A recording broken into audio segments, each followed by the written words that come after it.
hanya istilah saja. Oke. Bahwa segala sesuatunya pasti kita harus perhatikan. Segala sesuatunya yang bersifat mempengaruhi bisnis baik dari dalam maupun luar perusahaan. Karena kalau dari luar perusahaan jelas, kadang-kadang kita mengantisipasinya dengan baik. Ya. Karena tantangan kita di dalam memasuki ranah bisnis itu. Tetapi kadang-kadang di dalam perusahaan ini ya, terabaikan. Ya. Nah, di dalam lingkungan internal ini bisa kita menggunakan analisis SWOT, ya, strength, weakness, opportunities, and threat, tantangan. Bagaimana membuat kelemahan lawan, kelemahan sesuatu yang kita hadapi menjadi justru malah menjadi kekuatan. Terakhir, jadikanlah ancaman menjadi sebuah peluang. Itu sekali lagi dalam bisnis harus kita hadapi. Jangan membuat malah kita terpuruk oleh persaingan yang ada, tapi justru malah kita harus membuat sesuatu bahwa itu adalah tantangan yang harus kita hadapi yang dilebihkan, itu kuncinya. Ya. Pengaruh kalau bisnis tergantung perusahaan, otomatis di dalam perusahaan akan mempengaruhi bisnis standarnya begitu. Ya. Mungkin bapak-bapak sudah alami semua. Hanya yang perlu saya perhatikan bahwa lingkungan itu beberapa hal yang sering kali kita hadapi. Jelas perubahan teknologi pasti kita harus selalu sampaikan. Ada penelitian dan pengembangan produk baru dan segalanya. Perubahan demografi dan gaya hidup. Nah, yang paling sering muncul sekarang saat ini bermasalah di dalam bisnis adalah pemunculan pasar-pasar. Dalam artian mekanisme seperti market. Kemudian kalau di sawit jelas itu ya, future trading, future market itu selalu kita hadapi. Yang saya berikan tanda besar di sini adalah power itu kadang-kadang di luar apa ya, prediksi kita. Ya.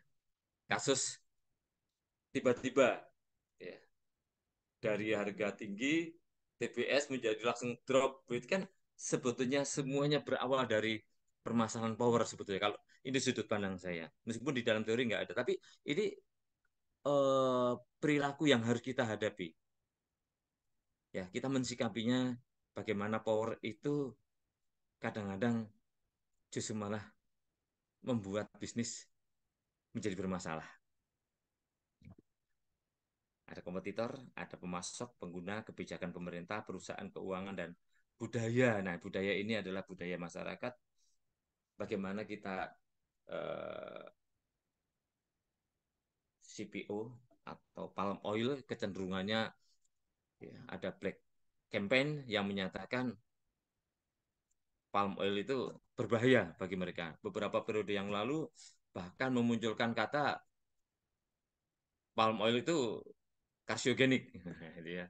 Ternyata nah, tidak ada masalah, bahkan mereka sangat menginginkan palm oil. Bahkan sekarang kenapa sampai terjadi? Karena ekspor yang di luar jalur membuat pasokan terbatas, dalam negeri membuat harga naik semua termasuk di konsumen, jadi membuat uh, peraturan-peraturan baru yang membuat juga ranah di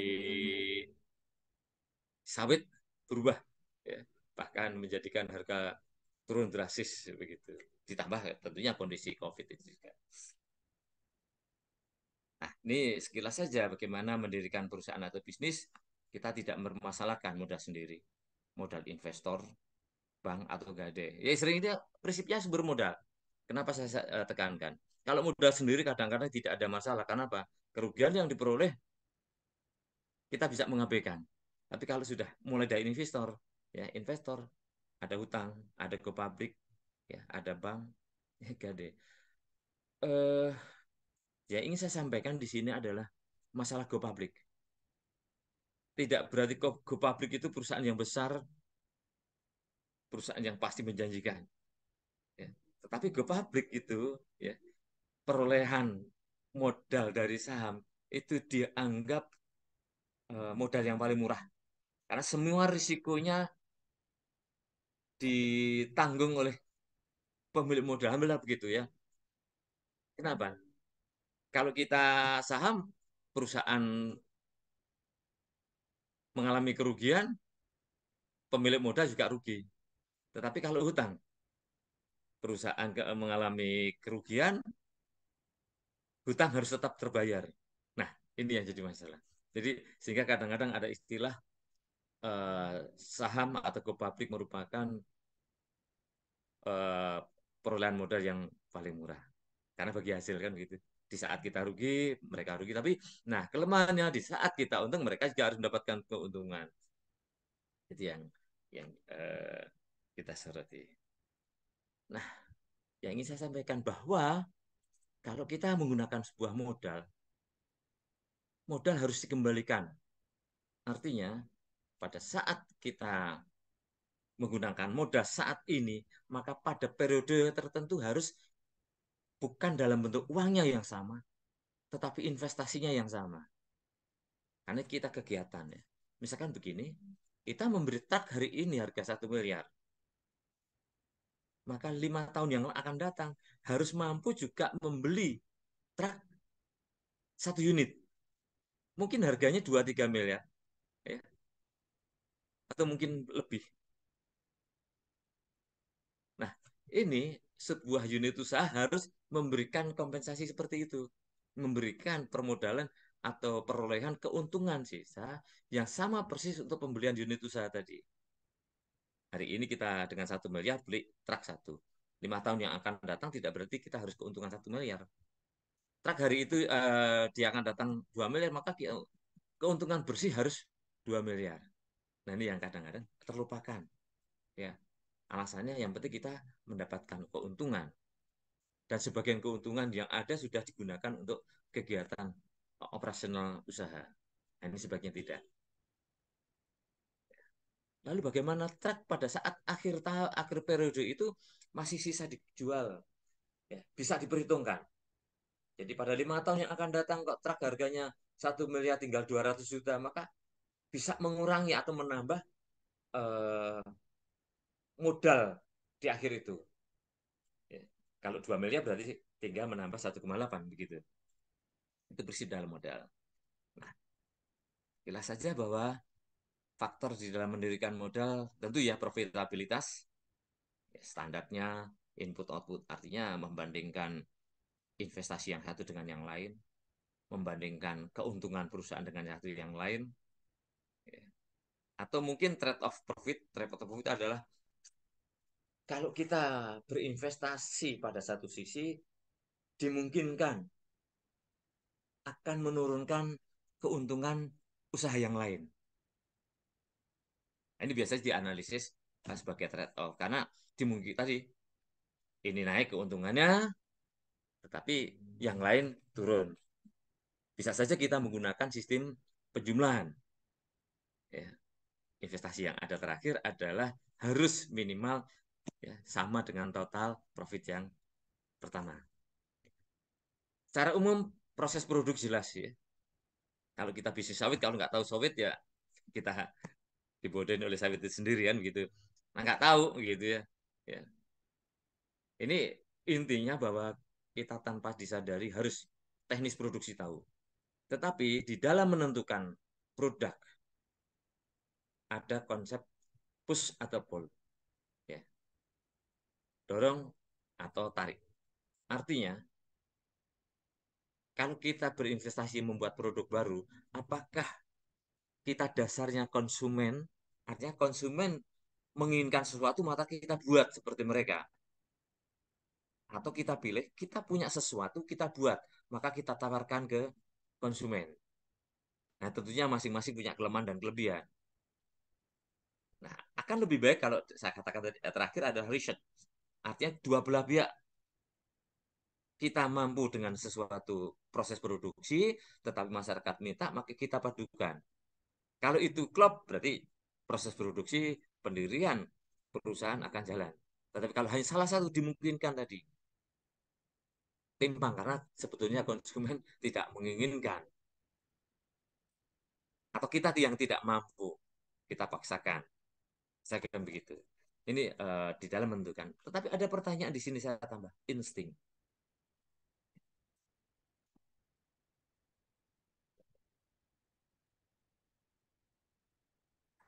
Saya kata insting, artinya naluri. Kadang-kadang seorang pengusaha mendirikan sebuah unit usaha hanya mengandalkan insting. Artinya sebetulnya bukan insting murni, ya seperti Ki Joko Budo ya terkenal ya, supranatural tidak. Tetapi sebetulnya dia riset hanya by self, artinya hanya sendiri. Secara ilmiah kadang-kadang enggak. Dia naluri mengatakan kondisi seperti ini di sini akan memunculkan bisnis baru. Karena prediksi saya, nah itu naluri saja. Kita berikan contoh eh, di Jogja gitu ya. Pada saat itu 10 tenaga ahli diturunkan. Semua menyatakan lokasi unit usaha di satu tempat sampai 90%, 90 orang, 9 orang.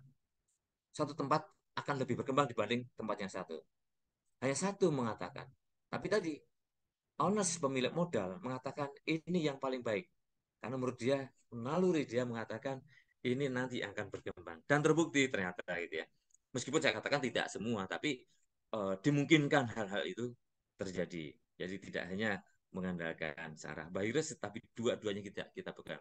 Ya, mungkin tadi insting dia didasari eh, analisis seseorang yang cocok dengan dia. Ya tentunya honest kan suka-suka ya. Saya punya uang kok, saya pengen aja di sini. Di tempat lain saya nggak suka, kan bisa saja ya.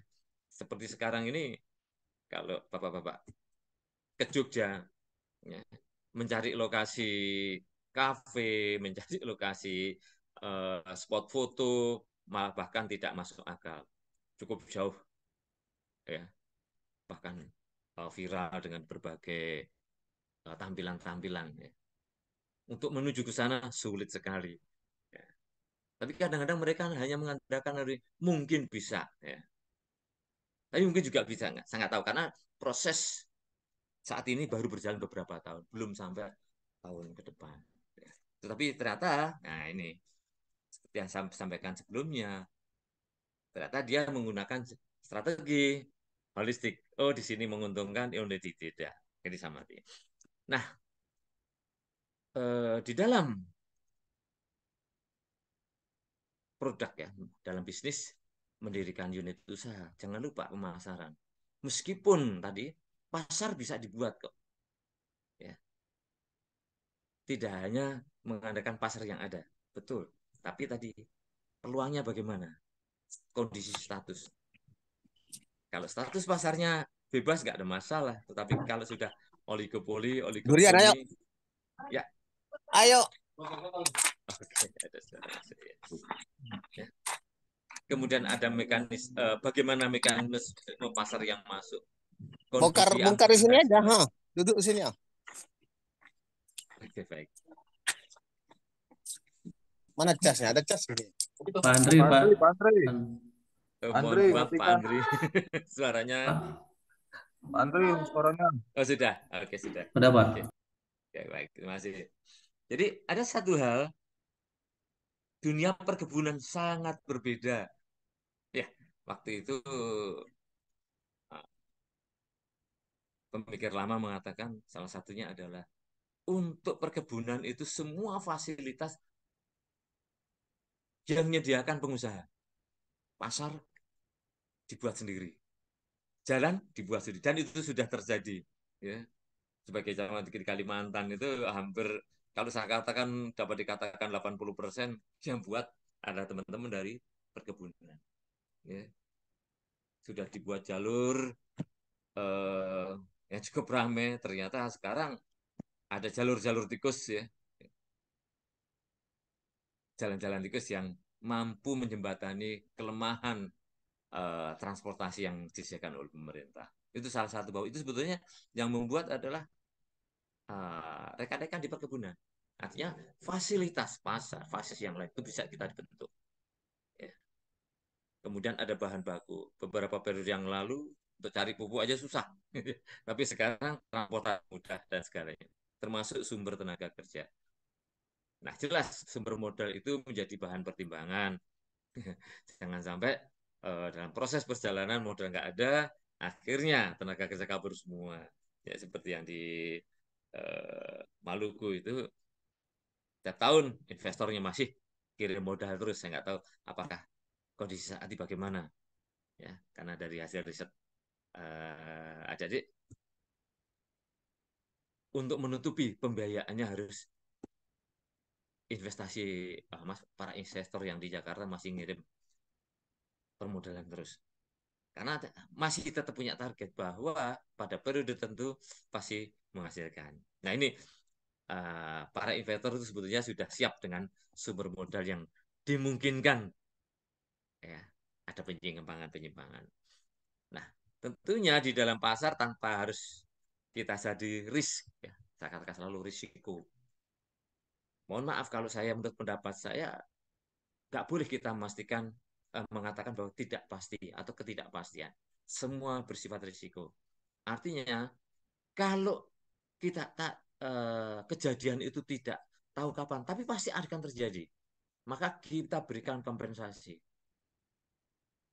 Kalau kita seperti kebakaran, itu kita tidak menginginkan, ya, atau mungkin badai, ya, atau gempa bumi. Tapi kalau ada terjadi gempa bumi beneran bagaimana? Nah ini yang sering dianggap tidak pasti sehingga terabaikan. Tapi begitu ada kejadian, maka perusahaan yang rugi. Sekecil apapun kita ambil sebuah risiko. Hanya dari risiko kita harus lihat seberapa besar, ya, yang muncul. Kemudian kita lihat persaingan, termasuk sumber daya dan pasar, sarana prasarana, iklim dan lingkungan. Ini hanya pertimbangan-pertimbangan.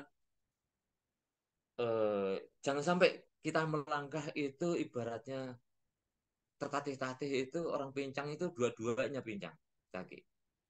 Minimal satu kaki. Sehingga dalam melangkah kita bisa sampai pada tujuan. Karena kita sudah mengantisipasi.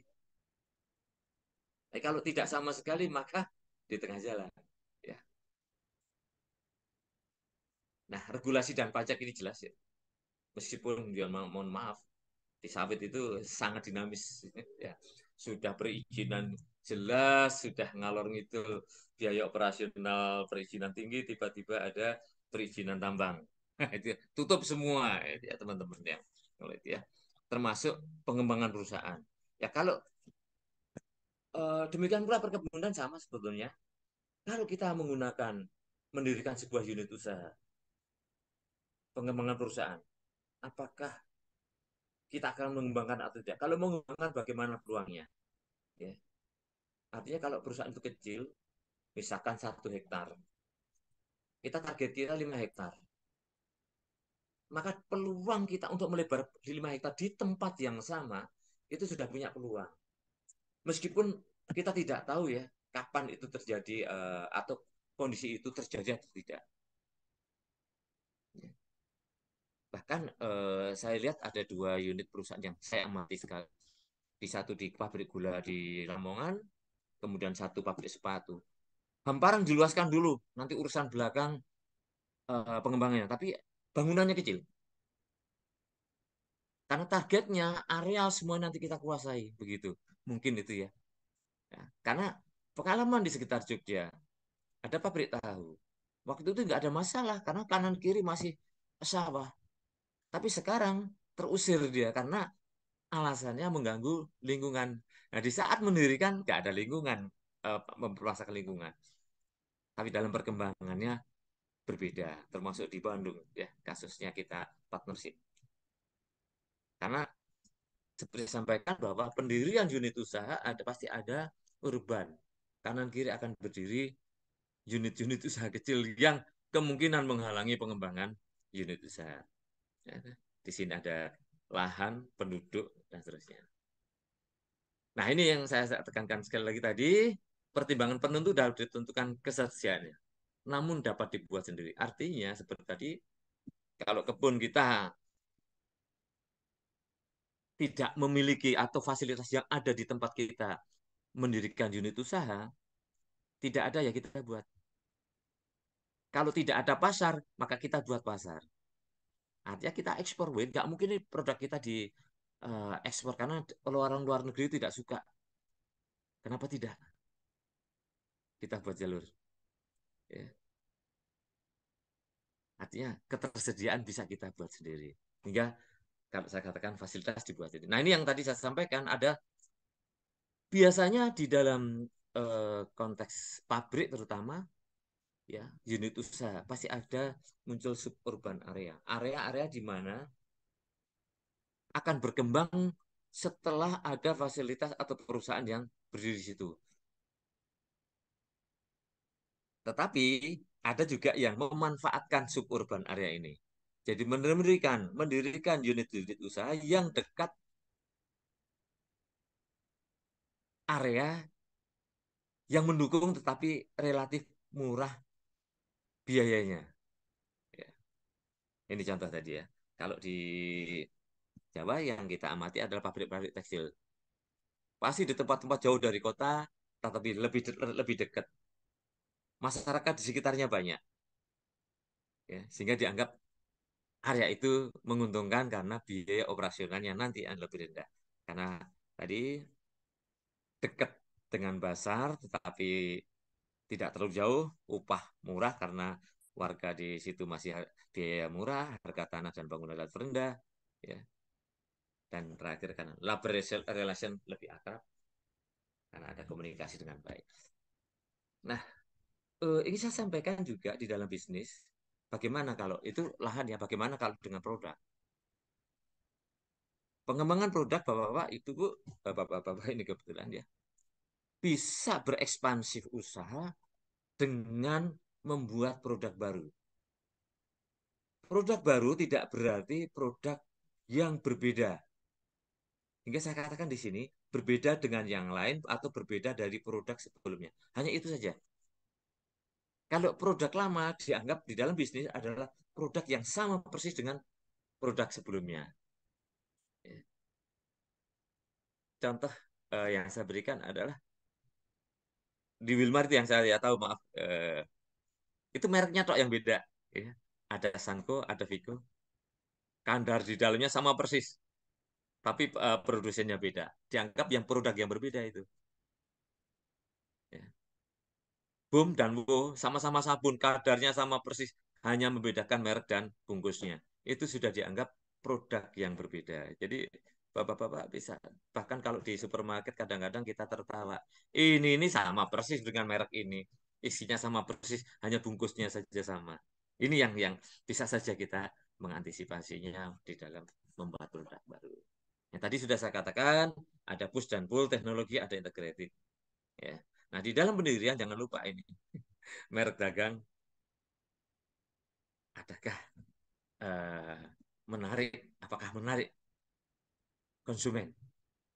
Kalau justru malah itu tidak menarik, kenapa harus dipaksakan? Ya. Meskipun itu familiar dengan masyarakat.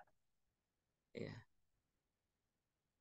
Maaf kalau saya sekitar Jogja misalkan, saya lupa punya siapa itu merek kunci atau merek sendok. Kelihatannya familiar di masyarakat. Ya. Tapi justru malah tenggelam karena mereka menganggap itu bukan hal yang istimewa. Kenapa Sanko yang berdirinya relatif sama melejit? Apalagi dengan bombasi yang lain-lain. Ya, strategi. Membuat orang lebih tertarik. Ya, sesuatu yang berbeda. Tapi kalau sesuatu yang familiar kadang-kadang dianggapnya hal yang lumrah saja. Yang selanjutnya adalah mau diperhatikan ada promotion ini tidak bisa tidak. Advertising, promotion, iklan. Sekarang adalah dunia iklan kalau saya katakan. Tanpa iklan produk kita apapun bentuknya, apapun keunggulan akan tenggelam. Bahkan ya dengan iklan atau dengan promotion ini ya mohon maaf kalau saya katakan konsumen sering tertipu. Ya, bla bla bla bla ternyata begitu dibeli berbeda dengan yang karena tertarik. Bahkan ada di Jogja tempat spot yang viral katanya begitu ya. Saya kata bilang enggak ini viral ini. Kenapa? Karena banyaknya medsos yang mengupload. Nah, itu salah satu strategi promotion. Ya. Ini dalam merebut pasar tentunya ya. Nanti ada strategi promotion yang lain. Perlu dicermati. Sehingga biaya tambahan iklan biasanya cukup tinggi. Jadi pertanyaan, honest bener. Masih pelabelan dulu, dan pembungkusan ini juga sangat menarik. Jenis perusahaan juga mohon diperhatikan. Cari amannya PT, CV, firma, koperasi, atau PT TBK ya. PT TBK dengan pemerintah. Masing-masing punya kelebihan. Nah, ini beberapa strategi saja. Boleh Anda kita menggunakan salah satunya.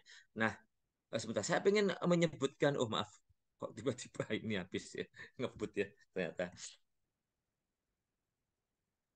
Eh, di dalam pendirian, yang paling penting adalah kita bisa saja menggunakan analisis SWOT tadi ya. Prinsipnya SWOT, bagaimana strategi yang kita ambil. Ya. Kekuatan menjadi kelemahan, kelemahan jadi kekuatan. Oh enggak. Maksudnya adalah kelemahan lawan, jadikanlah kekuatan kita.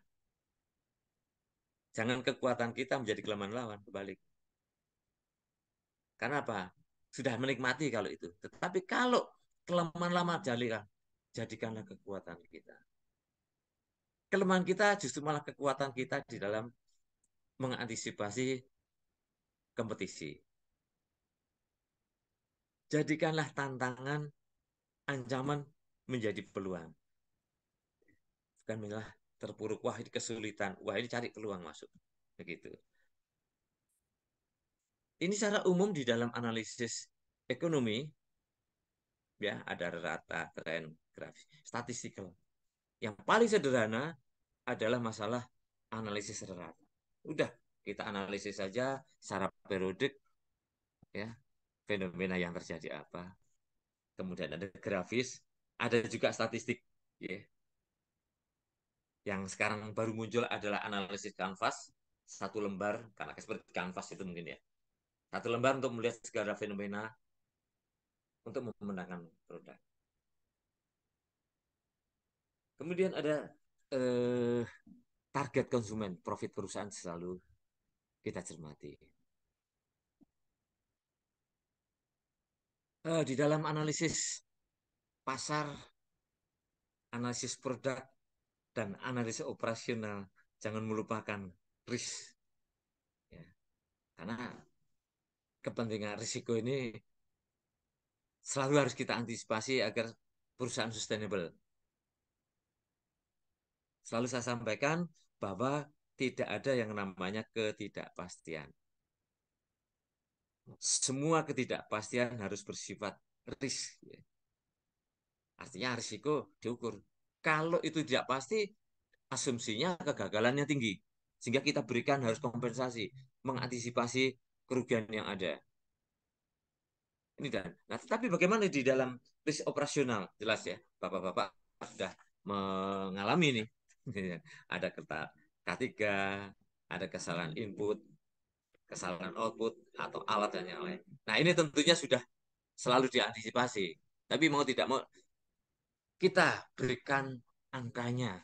Ya, kita tidak boleh mengabaikan, oh ya ada, tetapi kita tidak mengantisipasi dalam bentuk kompensasi seberapa besar kita mengantisipasi seperti itu. Karena dimungkinkan di saat terjadi eh, kejadian risk yang ada, ya kita tidak punya alat atau biaya di dalam mengantisipasi, maka perusahaan yang akan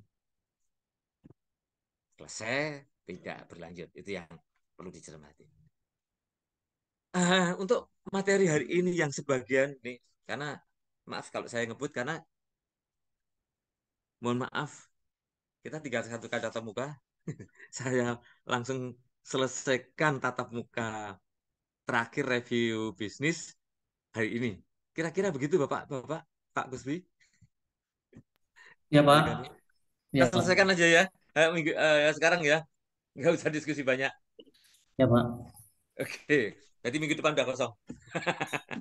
Ya, monggo nanti hubungannya nanti dengan teman-teman di MMP apakah diperhitungkan saat 2 kali tatap muka hari ini, monggo eh, Mas Taat di dalam mengantisipasinya. Oke, begitu Pak Pak Taat ya, Pak Taat ya. Mohon maaf kalau Iya, Pak. belum mendengar. Ya, nanti kita selesaikan sekalian hari ini, agak percepat materi yang rencana kita selesaikan minggu depan. Saya sampaikan di ini saja sekalian ya. Baik, Pak. Berarti terhitung 2 kali pertemuan ya, Pak, hari ini. Betul, betul, betul bisa. Ya, Baik, Pak. biar tuntas. Biar teman-teman kebun bisa konsentrasi di kebun lagi. Iya, kita maklum bapak-bapak meluangkan waktu udah capek. Tapi anu kok mengisi waktu yang maaf nggak ada pendampingnya di kebun.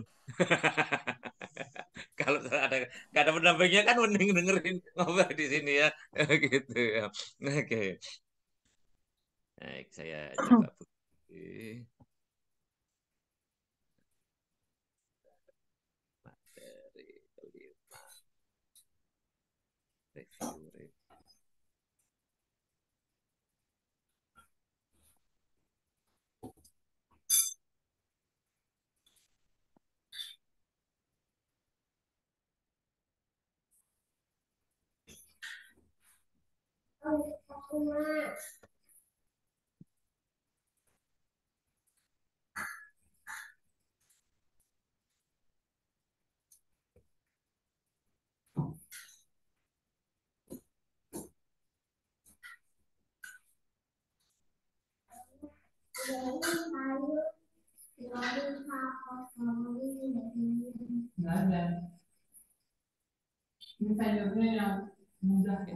Baik, saya akan sampaikan.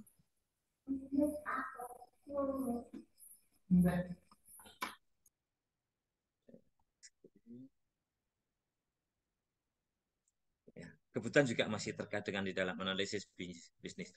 Baik, saya lanjutkan saja. Ini sebetulnya review ya, apa yang sudah saya sampaikan sedikit juga. Ya, secara umum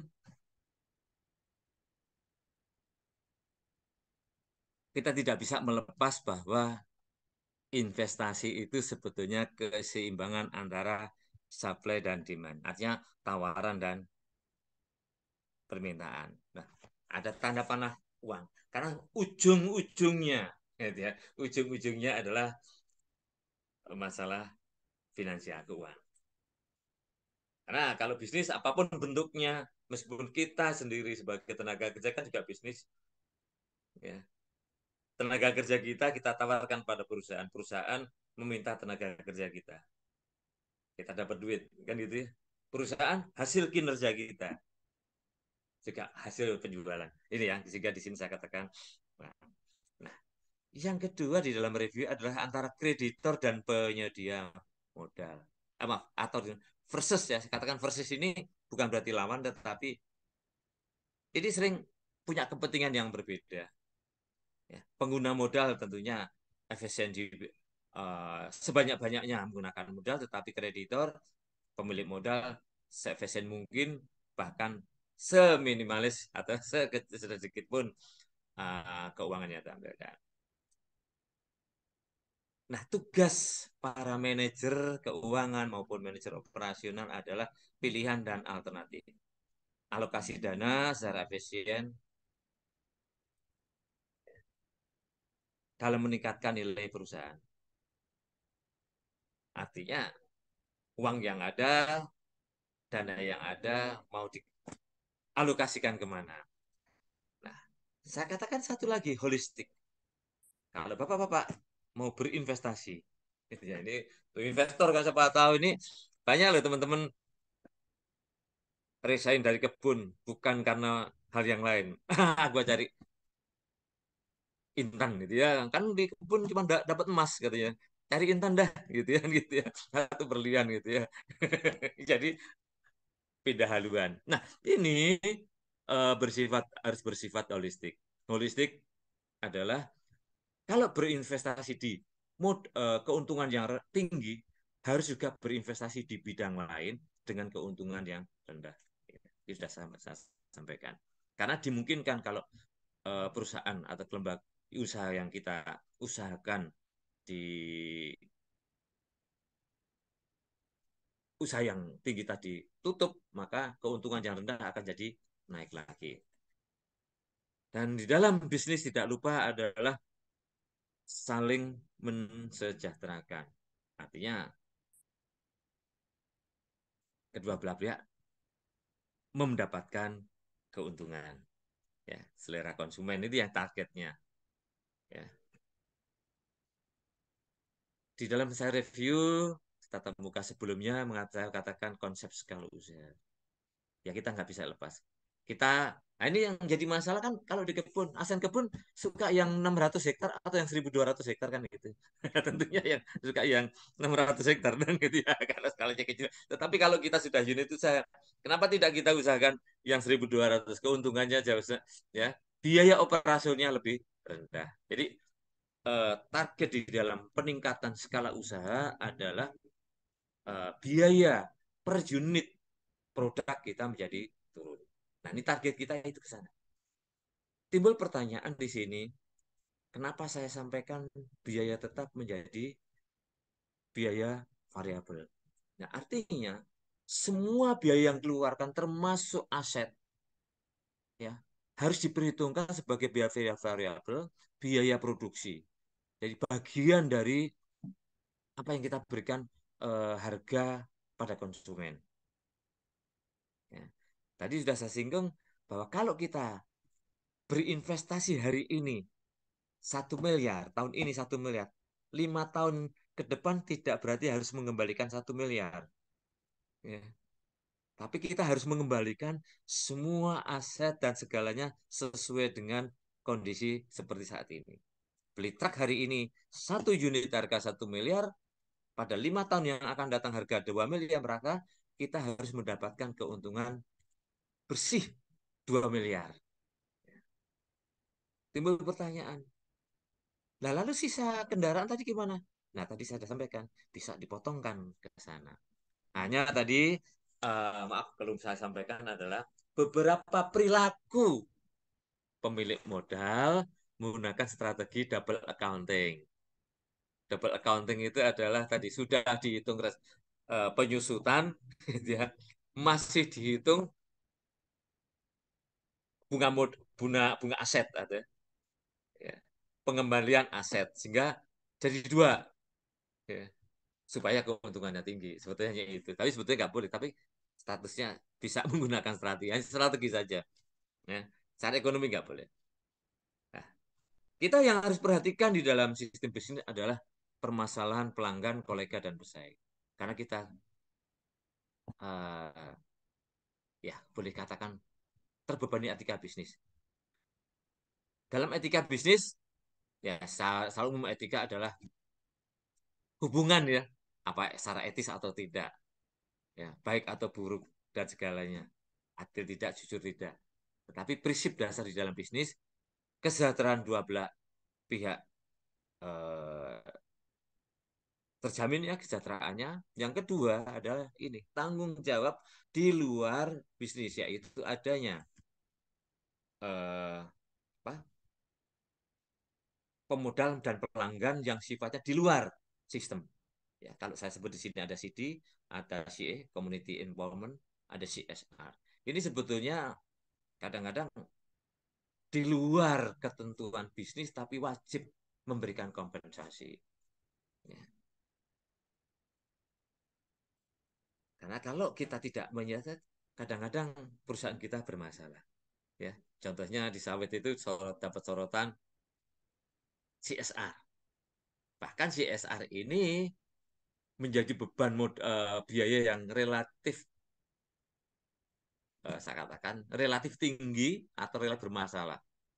Karena tidak menguntungkan, tidak memberikan kompensasi keuntungan kepada perusahaan. Jika ada salah satu manajer, apa yang diberikan pada sekelompok orang ini kalau saya berikan seperti ini? Nah, ini yang tidak bisa. Karena tidak bisa keuntungan langsung pada perusahaan. Maka tadi CSR itu dampaknya adalah di luar perusahaan dan konsumen. Ya. Contohnya, saya berikan Pertamina. Dia memberikan iklan tentang CSR. Nggak ada hubungannya. Penanam penghijauan, nggak ada hubungannya dengan perusahaan dia. Tapi wajib dia menyampaikan. Nah ini kadang-kadang. Nah ini yang ada kaitannya dengan iklan tadi. Dan CSR ini terkait. Karena iklan dan periklanan ini atau promosi memberikan informasi tentang aktivitas perusahaan. Kalau saya katakan, yang pertama adalah volume penjualan produk ya. Jelas itu targetnya dapat keuntungan ya. Produksi kita laku keras bla bla bla bla. Tetapi ada yang lain yaitu mempertahankan image pelanggan terhadap produk bahwa kami ada. Karena dimungkinkan produk itu tidak ada di pasaran, tetapi jangan sampai ditinggalkan oleh konsumen. Maka kita berikan iklan-iklan tambahan yang sifatnya eh, apa mempertahankan produk itu. Tadi saya sampaikan memberikan informasi posisi perusahaan, lingkungan dan CSR dan keberadaan perusahaan.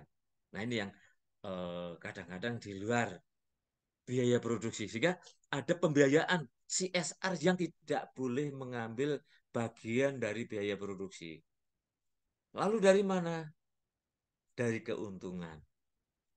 Ya, beberapa periode yang lalu, saya nggak tahu sekarang berapa persen, ya katanya naik. Saya belum sempat mencari bahwa keuntungan perusahaan 3% harus dikembalikan ke masyarakat melalui CSR. Meskipun CSR-nya berbeda, ya bukan dalam bentuk hadiah, tetapi dalam bentuk hal yang sifatnya memberdayakan ya memberdayakan masyarakat mereka sehingga mereka berdiri di kaki sendiri. Jelas kalau informasi keberadaan perusahaan itu.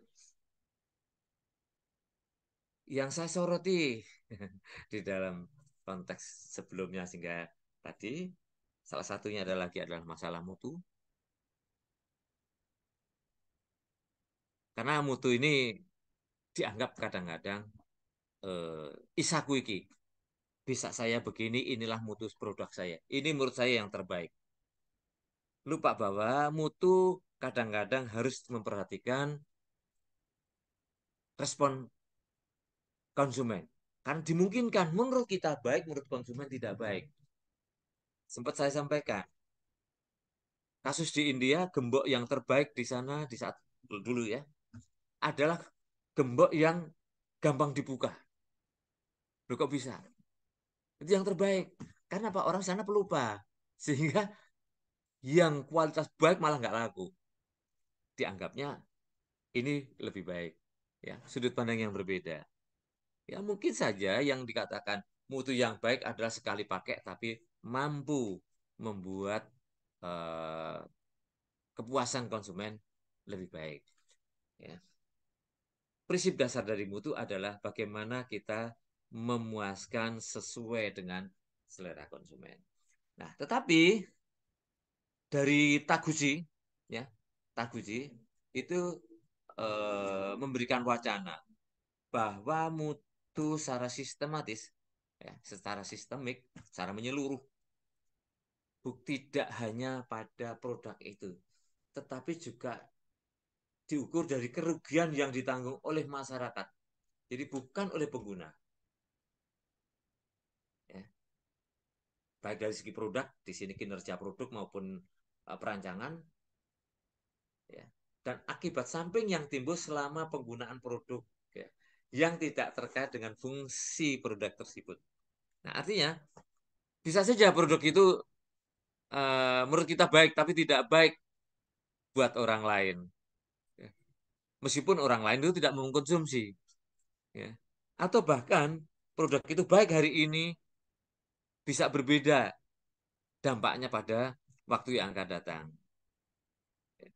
Kita makan hari ini enak, puas. Ya. Setahun kemudian katanya sebagai dampak dari produk seperti saat ini sudah apa, diinformasikan yang cukup beragam adalah masa zat karsiogenik ya, kanker gitu ya. Nah, sehingga itu kadang-kadang dijadikan senjata untuk black campaign. Ya. Nah, ini efek samping yang ditekankan oleh Takuiti. Ya, seperti tadi sampaikan pengendalian mutu. Nah, ini kenapa ada pengendalian mutu? Kalau tadi mutu, kalau ini pengendalian. Nah, dalam pengendalian, target akhir adalah mengurangi biaya total. Ya. Karena dengan mutu yang baik, kerja berulang tidak ada. Artinya yang sudah baik tidak perlu dikerjakan lagi, diperbaiki lagi. Kalau proses produksi mutu tinggi, maka kegagalan juga tinggi. Nah, di sini yang sering muncul garansi pemeliharaan kembali dan penarikan barang. Artinya eh, kualitas baik nggak perlu memberikan garansi sebetulnya, karena ada jaminan. Sehingga pada beberapa periode yang lalu, sekarang sudah tidak ada, adalah memberi jaminan seumur hidup. Ya. Ada juga produk tapi ada syarat sekali, kayak sama aja bohong gitu sebetulnya. Tapi kalau eh, produk ini seperti IC atau prosesor, dia jaminan garansi seumur hidup. Karena dia sudah punya strategi. Nggak mungkin orang menggunakan bahan ini, alat ini seumur hidup. 2-3 tahun pasti akan ganti dan dibuang. Dan itu terbukti. Contohnya Pentium 2. Waktu itu garansi seumur hidup. Ya. Tapi dalam waktu 1 tahun kemudian muncul i3. Kemudian muncul i5, i7. Sudah ditinggalkan itu. Orang nggak mungkin pakai. Jadi nggak mungkin rusak. Gitu. Karena diganti, dirusakkan saja. Nah, ini beberapa strategi yang mungkin bisa disampaikan. Hanya kebetulan tadi prinsipnya tidak ada yang barang yang ditarik kembali. Ya, jangan sampai terjadi pada seperti Samsung. Akibat kesalahan produk, semua produk Samsung pada tipe tertentu harus ditarik. Nah, ini ya. Mengurangi biaya inspeksi jelas itu. Ya. Dan terakhir adalah semua itu adalah mengurangi biaya total. Ya. Tentunya kalau biaya total berkurang, laba perusahaan akan meningkat.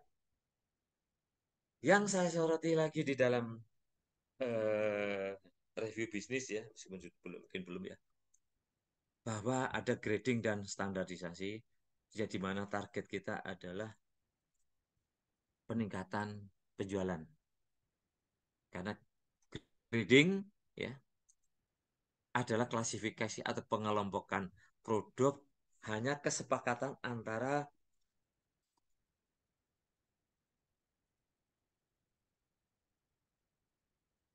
produsen, pedagang, dan konsumen atau pelanggan.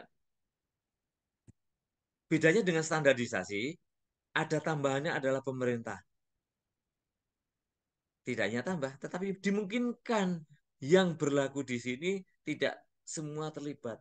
Mungkin hanya produsen dan konsumen dan pemerintah. Pedagang hanya menghubungkan antara produsen dan konsumen. Sehingga dimungkinkan antara grading dan standarisasi berbeda. Beberapa kasus banyak itu ya. Ada SNI, tegas standar, tetapi ada juga grade. Seringkali yang paling mencolok adalah kopi. Ada standarisasi kopi, ya, tapi tidak bisa masuk di dalam konsumen karena grade-nya yang berbeda. Secara SNI betul, ya, tetapi grade-nya berbeda. Kan grade kopi itu sekarang ya mungkin sekilas ada kopi, ada nano slot, ada single origin, macam-macam. Karena kalau di standarisasi pemerintah SNI hanya ada grade A, B, C, Arabica atau Robusta. Belum lagi ada Liberica, bla bla bla yang lain yang kadang-kadang sulit tercover di dalam standarisasi. Nah, di sini masuknya di grading, ya. Di karet juga demikian. Ya. Kadar abu yang sudah ditentukan, ternyata ada grade lagi yang lain yang membuat pembeli berbeda, ya, membeli harganya. Nah, ini, ini seringkali jadi tambahan auditing di dalam bisnis, ya. Mau tidak mau ya, hanya sekilas saja tentang bahwa audit itu sangat ya. Ya, kalau saya katakan kalau orang teman-teman di lapangan, wah menakutkan nih, bikin masalah. Ya.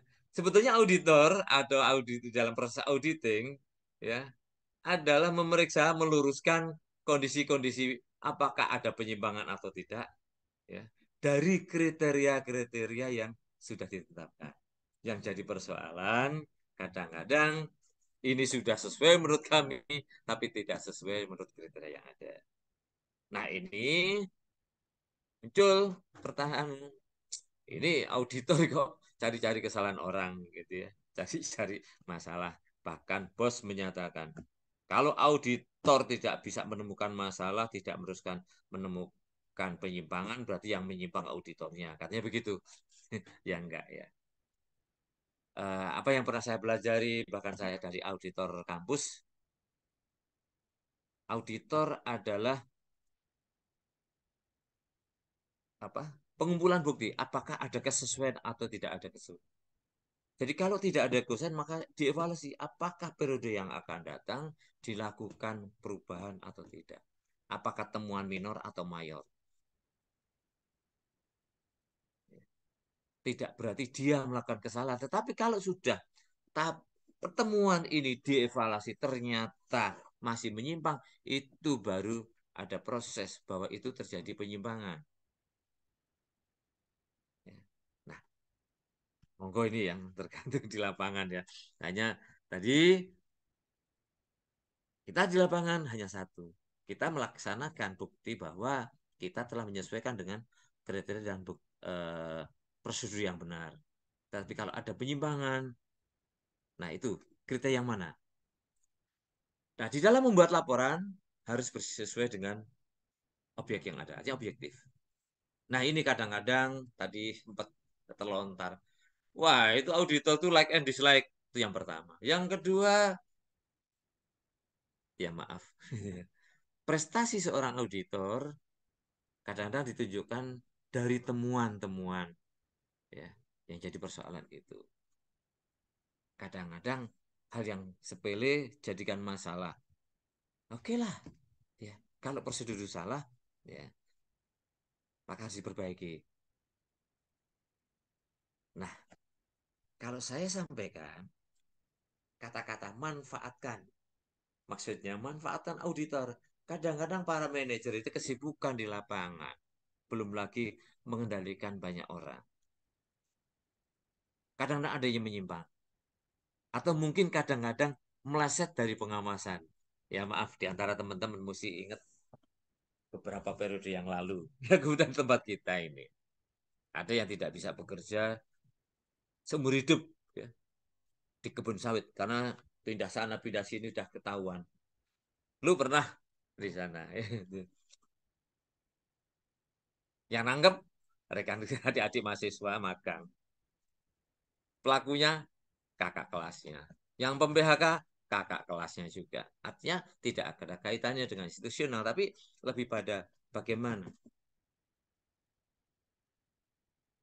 prosedur itu atau kriteria sudah ada itu sudah dijalankan atau belum.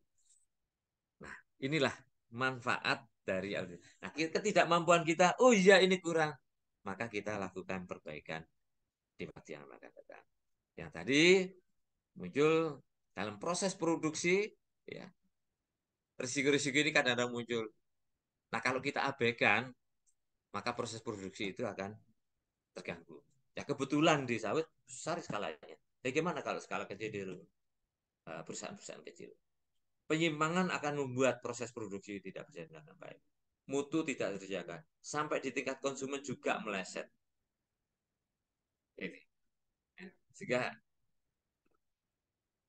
ada yang tadi manfaatkan tuh auditor jadi evaluator ya atau dari controller ya POAC itu ya. Kemudian tadi disampaikan prinsipnya bagaimana apakah eh, manajerial sesuai dengan prosedur, ada penyimpangan, apakah kelola secara ekonomis efisien efektif dari bisnis yang ada. Nah, kenapa ada audit internal dan audit eksternal? Audit internal lebih pada memproteksi jangan sampai terjadi penyimpangan yang lebih jauh. Eksternal gongnya. Ya, seperti itu. Nah, ini yang sekilas review yang Pak bisa saya sampaikan. Ya, utamanya adalah ini tambahan dari grading dan standarisasi, kemudian ada audisi, auditor. Ya, kadang audisi itu sebagai korban yang jadi persoalan itu. Ya. Mutu kita jaga bukan berarti sesuai dengan keinginan kita atau keunggulan produk yang lebih baik dari produk yang lain, tetapi sesuai dengan keinginan konsumen. Dan tambahannya adalah serendah mungkin akibat samping yang timbul baik selama penggunaan produk maupun selesai penggunaan produk. Ini Pak sudah saya sampaikan. Bagaimana dengan iklan? Wajib ada, karena iklan dan promosi ini mampu mendongkrak ya, performa perusahaan. Bahkan orang tidak tahu perusahaan tiba-tiba iklan besar sekali banyak bla bla bla sehingga menjadikan viral. Yang perlu dicermati bahwa iklan ini biayanya harus bersumber dari iklan itu sendiri, bukan biaya operasional perusahaan. Meskipun saat ini saya amati ya, beberapa perusahaan itu membebankan iklan pada produk. Terlalu besar nanti. Karena kembali pada konsep awal bahwa biaya yang efisien dan efektif adalah biaya yang ditanggung oleh konsumen paling rendah. Artinya keuntungan perusahaan relatif rendah, biaya-biaya yang harusnya tidak dibebankan ke konsumen harusnya juga tidak. Salah satunya iklan. Jadi biaya iklan adalah bersumber dari iklan itu sendiri. Artinya keuntungan akibat penambahan produk oleh iklan itu yang diambil. Jadi jangan terbalik, wah ini biayanya sekian untuk iklan, sekian. Tidak boleh dulu. Boleh, tapi tidak secara proporsional tidak boleh besar. Nah, unit pemasaran inilah yang bertanggung jawab. Sehingga beberapa saya lihat di Jogja, hebat itu adik-adik junior, dia membuka warung, bla bla bla ya. Harganya tidak naik, tapi dia memberikan kompensasi pada pe, apa, pembuat instastory, pembuat iklan, ya, 200.000 per video tanpa nah, tanpa meningkatkan harga produk punya mereka. Logikanya kan kalau itu banyak produknya harus naik, tapi ternyata tidak. Karena dengan pertambahan itu membuat produknya jadi tambah laku dan sisa hasil uang keuntungan yang di luar ya, di luar sebelum iklan atau sebelum iklan mampu memberikan biaya iklan itu. Ya. Etika bisnis, skala usaha dan investasi yang bersifat holistik tidak melupakan beban bunga pada investor. Ini yang bisa saya sampaikan pada rekan-rekan. Mungkin ada pertanyaan diskusi, monggo. Ya. Karena ngebut, mohon maaf. Ya, saya minta maaf karena mungkin suasananya saya yang berbeda. Tapi kalau saya masih terbuka, kita discuss di luar ini ya. Kalau waktu nanti kita kurang, bisa kita tatap muka lagi. Dan ada kemungkinan juga menjadi pembimbing skripsi ya kalau dapat ya kalau kan kebagian ya. Iya Pak Korsbi ya, siapa tahu ya. Ya, Tapi Pak. biasa berbeda-beda. Oke, monggo silakan kalau ada pertanyaan. Yang sering kali nih Bapak-bapak, auditor, audisi yang dipertanyakan mesti. Karena itu yang bikin masalah di lapangan. Tapi ada nggak ini yang anggota ini yang teman-teman ini yang duduknya di auditor? Nggak ada nih, Pak. Operasional saya. Jadi nggak ada yang membela auditor ini ya. Oke. Monggo kalau kita diskusi Ya Pak, ini Pak, yang menarik juga sih Pak pelajaran ini karena satu sisi kami sebagai saat ini kan kita sebagai pekerja nggak tahu suatu hari kita jadi seorang pebisnis ya. Iya. Lu siapa tahu lu ya. Iya Pak, maksud saya kan kadang juga pekerja itu harus mempunyai mindset sebagai pebisnis dalam arti kan kita pekerja juga eh, semakin tinggi jabatan kan harus udah memikirkan keuntungan perusahaan Betul. atau apa yang kita lakukan, tindakan apa yang kita lakukan harus ada analisa bisnisnya kan gitu Pak. Ya, memberikan Un- keuntungan pada perusahaan. Memberikan keuntungan contoh kita membangun tanggul atau pintu air atau eh, merehabilitasi areal kita memakai biaya berapa, keuntungan atau produksi yang kita dapat nanti berapa, untuk keuntungannya berapa kan gitu kan Pak. Ya, betul. Nah, ada beberapa hal Pak yang saya lihat pebisnis mempunyai trik yang kurang baik. Mungkin bagi dia baik, tapi Betul. ah contohnya mengenai pajak. Bagaimana dia untuk membayar pajak sekecil-kecilnya Betul. dengan menambah membuat laporan biaya operasionalnya jadi tinggi sehingga dia meminimalkan keuntungan dia malah. Keuntungan, betul. Iya, karena pajak itu kan dilihat dari berapa besar pendapatan Ya, betul. perusahaan. Ya. Nah, kira-kira menurut Bapak pandangan Bapak apakah itu memang bagian dari apa ya mindset bisnisnya dia atau bagaimana apa memang perusahaan ada juga perusahaan yang baik artinya perusahaan yang terbuka dalam arti dia justru memberikan keuntungan bagi investornya bagi pemegang pemodal bagi investor pemegang modalnya justru memberikan keuntungan atau pemberian dividen yang sangat tinggi bahkan bisa mencapai eh, 100% dari keuntungannya kan gitu 100% dari keuntungan dia itu diberikan semuanya kepada para Investor. investornya iya nah ini kan dua sisi yang berbeda ini gini kemudian yang pertanyaan saya berikutnya Pak kira-kira ketika Bapak dihadapkan menjadi seorang pebisnis kira-kira poin-poin kritikal apa yang kira-kira bisa dipelajari ya Pak ya Iya, iya, modal kan iya, iya, mungkin iya. Oke, ya oke, gitu iya, ya. iya. Nah, mungkin Iya. selain modal tadi apa risk manajemennya atau kira-kira untuk bisnis kita ini kira-kira apakah harus kita pikirkan 1 tahun, 2 tahun atau berapa tahun gitu Pak maksudnya Pak? Terima kasih. Ya makasih Pak. Mohon maaf Saya Pak. jawab terakhir dulu ya, yang terakhir. Nggak boleh dong kita berbicara 1 2 tahun. Kita jangkanya panjang gitu gitu ya. Oh ya. Nah, target utama kita adalah tidak hanya sustainable. Salah katakan, bisnis harus berkembang.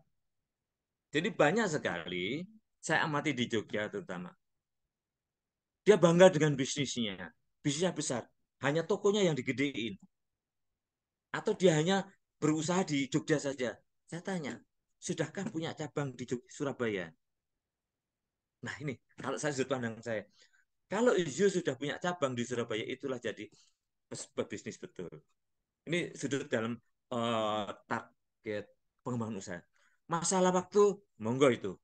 Ada yang mengatakan 1 tahun, 2 tahun, tergantung kondisi yang ada. Tetapi ada satu yang menurut saya ya, pendapat saya adalah seorang pebisnis akan berkembang tidak hanya skala usaha, tidak hanya unit di lingkungan, tetapi skala usaha.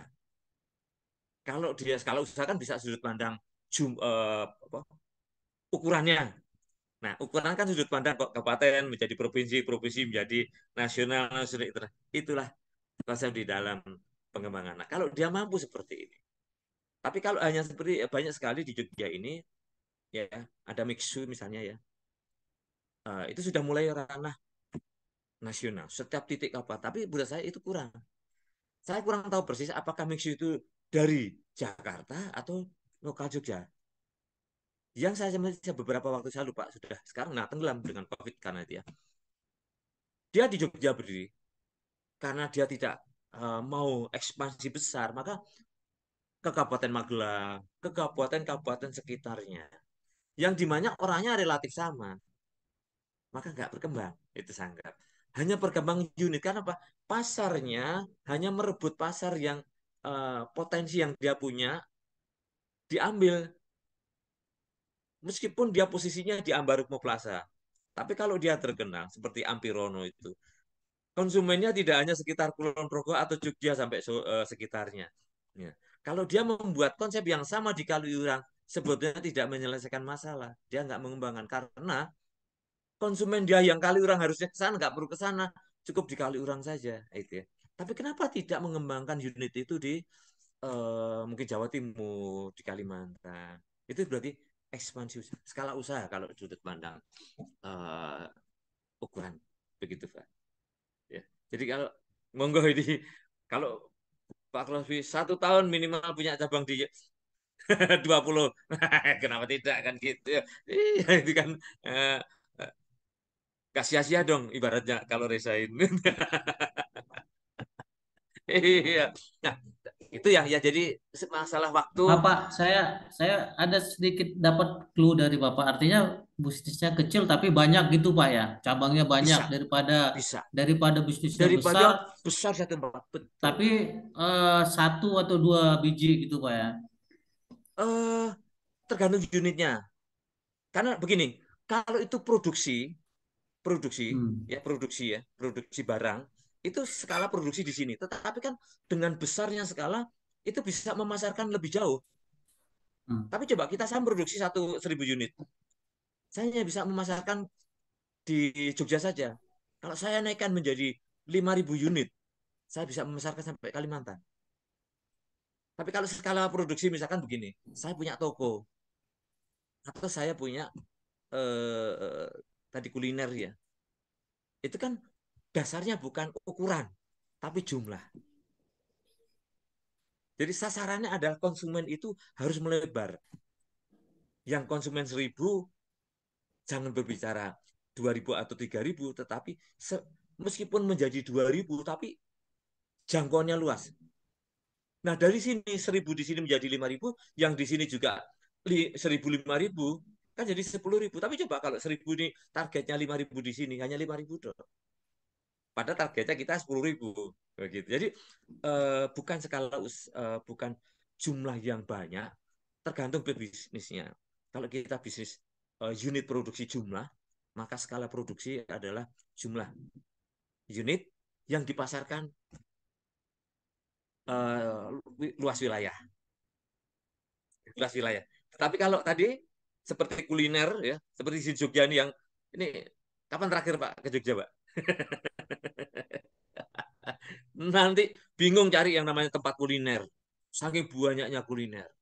Nah, kalau dia hanya merebut tadi Kulon Progo, kemudian mendirikan di Bantul, itu tidak menyelesaikan masalah. Karena pembeli dia dan Kulon Progo itu di Bantul bisa saja lari ke sana. Kalau dia hanya datang ke situ, dia nggak merebut, nggak ekspansi, hanya memudahkan konsumen saja. Beda dengan tadi, saya memproduksi eh, untuk dia, misalkan ya, gudeg, gudeg kaleng. Kenapa nggak saya jual di Kalimantan? Saya hanya keluar negeri saja ke mungkin orang Arab tok yang karena di sana terkenal suka gudeg. Kenapa justru malah di Kalimantan tidak saya pasarkan di sana? Kalau saya pasarkan di Arab itu hanya naik 1.000 unit. Tapi kalau saya naikkan menjadi 5.000 unit, maka saya harus memasarkan mungkin ke mana Kalimantan, bahkan ke mungkin hanya sekedar ke Sulawesi, ya. Tapi kan skala produksinya yang naik, ya. Jadi ada dua sudut pandang skala produksi dalam artian produksi barang dan skala produksi dalam artian unit usaha. Berbeda dengan tadi, unit usaha sama-sama di Jogja ngapain punya banyak tempat, gitu ya. Satu tempat kalau mewakili orang pada berbondong-bondong, bahkan kalau Bapak lihat di Instagram Ampirono itu, maaf, Kopi Klotok, antrinya 200 meter sampai di jalan. Iya, ngapain makan pagi? Makan pagi harus antri ke situ. Ya karena pengen di tempat itu. Meskipun sama-sama kopi klotok ditempatkan di Kulon Progo, orang nggak akan mau datang ke sana. Karena datangnya di Kaliurang. Nah, kalau ekspansi usaha, satu, buat konsep yang sama tapi di Kalimantan. Nah, pelebaran. Itu kan kegiatannya ya. Beda di situ, Pak. Jadi, prinsipnya memang skala usaha, cuman beda eh, apakah bersifat lokasi atau bersifat produk. Contohnya lagi Indomaret ya. Indomaret itu kalau ngapain kalau dikembangkan di Jogja sekitar misalnya. Rebutan pasar sendiri dengan teman sendiri. Udah cari aja di daerah-daerah yang tidak ada Indomaret di daerah Kalimantan atau mungkin mungkin ya. Yang meskipun sekarang sudah itu buat aja di itu kan berarti pelebaran wilayah. Itu kalau sudut pandang eh, perluasan produk atau apa pengembangan perusahaan gitu, Pak. Ya. Nah, kalau sudut pandang saya titik persoalan bisnis jelas ya mensejahterakan kedua belah pihak, menjaga image produk atau sampai di perusahaan sampai konsumen adalah terjaga. Nah, kalau saya lebih pada pasar. Bagaimana kita bisa ekspansi pasar sama dengan tadi. Produk kita orang Cina kenapa sampai di Indonesia? Strategi dia. Gitu ya. Pasarnya di sana kok nggak laku, cari aja di tempat lain. Ya. Atau eh, kita nggak buat jalur, kita buat jalur itu. Misalkan kita membuat produk di kota Pangalengan misalkan. Untuk masuk ke daerah-daerah perkampungan kan kita sulit. Kalau kita mengharapkan mereka datang sulit, maka pasar itu kita jembatani. Oke, pendistribusian sampai di lokasi. Jadi hampir sama antara pengembangan skala produk dan pasar. Karena tujuan akhir kita hanya satu, bagaimana kita sampai pada konsumen. Itu penilaian saya loh, Pak. Ya, jadi mungkin apa? Karena tadi, kalau kita konsumen lari gimana? Kalau konsumen kita nggak tahu produk kita nggak bisa menjual apa-apa. Begitu. Begitu Pak Kursi ya. Menurut saya loh, Pak. Oke. Mungkin yang lain monggo. Pak Senop Sitepu, tadi Pak Kursi Bangga dah. Ya. Ini naga-naganya orang Jogja bilang akan mengembangkan. Iya. Iya wajib itu orang pengen progres sama itu ya. Enggak saya dosen dia gitu aja dah. Wah, maaf ya. Tapi juga beberapa saya lakukan tapi ternyata eh, kesulitan waktu ya. Memang pengalaman saya kalau kita tidak digeluti di situ agak sulit ya. Misalnya saya bisnis di kuliner ya. Nah, saya terpaku pada kuliner itu nggak bisa. Kita harus menyisakan waktu betul-betul. Ini pengalaman saya saja. Karena kurang bisa membagi waktu. Gitu ya. Oke, monggo yang lain. Nah, tadi eh, mungkin kalau yang lain belum ada, mungkin yang ada dulu. Baik. Kalau saya selalu pegang eh, apa ya di dalam bisnis, jangan melupakan iklan. Iklan adalah tolok ukur atau promosi adalah tolok ukur sebuah perusahaan sukses atau tidak. Bahkan perusahaan bangkrut pun iklannya besar. Supaya apa? Dianggap besar. Dan itu juga bisa demikian. Bahkan eh, nama-nama merek tidak terkenal jadi terkenal hanya gara-gara iklan. Ya. Skala kecil di Jogja, medsos melalui Instagram itu paling ampuh. Ini loh Pak. Hmm. Alah, di zaman 10 tahun yang lalu nggak ada itu perusahaan itu. Produk itu nggak terkenal. Bahkan seminggu yang lalu saya nggak dengar gitu ya. Itu contoh itu ya. Jadi jangan melupakan itu. Biaya tambahan untuk iklan adalah relatif cukup tinggi. Silakan kalau tidak ingin takut eh, kerugian yang besar ya dibebankan pada konsumen. Tapi kalau berani mencoba adalah biaya iklan bersumber dari iklan itu, yaitu akibat iklan penjualan meningkat, bagian penjualan itulah kita bebani pada iklan. Begitu, Bapak-bapak. Oke, monggo. Masih ada pertanyaan? Baik, kalau tidak ada, saya rasa kita akhiri ya. Cepat ini evaluasi memang. Jadi, Ya Pak. oke, terima kasih. Siap, Makasih Pak. Pak. Makasih, Pak. Oke, baik, mungkin yang Izin sampai minta screenshot yang materinya, Pak. lain belum tampil. Minta materinya, Pak. Oke, oke, 1, 2, 3. Oke, terima kasih. Salam. Oke, Oh, Pak. ini masih ada sebentar, tambahan. Wah, ada tambahan. Oke, saya itu Pak Andri muncul. Pak Jalan enggak muncul. Oke. Selamat datang. 1, 2, 3. Oke, terima kasih. Makasih, Selamat Pak. berkarya. Makasih Sampai Pak. ketemu. Makasih, Ya, Pak. saya pengen ketemu teman-teman di sana, tapi apa boleh buat minimal. Nah, nanti ujiannya kita menggunakan fasilitas NTT. Oke, salam sejahtera. Oke, Selamat Pak. berkarya semuanya. Saya izin pamit. Ya, kalau ada, Pak, semoga izin minta bermanfaat. materi tadi, Pak. Oke, siap. Ah, Tak kirim materai semuanya. ya. Beberapa yang belum nanti akan saya kirim pulang. Terima kasih. Selamat malam semuanya. Malam Pak. Malam, Malam, Pak. Pak. Malam, Pak. Malam, Pak Nah. Adit. Malam, Pak Korsbi. Malam Pak Andre, patroli kah? Itu kayaknya di pos tuh. Benar, Pak. Patroli, Pak. Patroli. Barusan nih patroli balik, Pak. Macam betul ya. Oke lah ya. Yuk.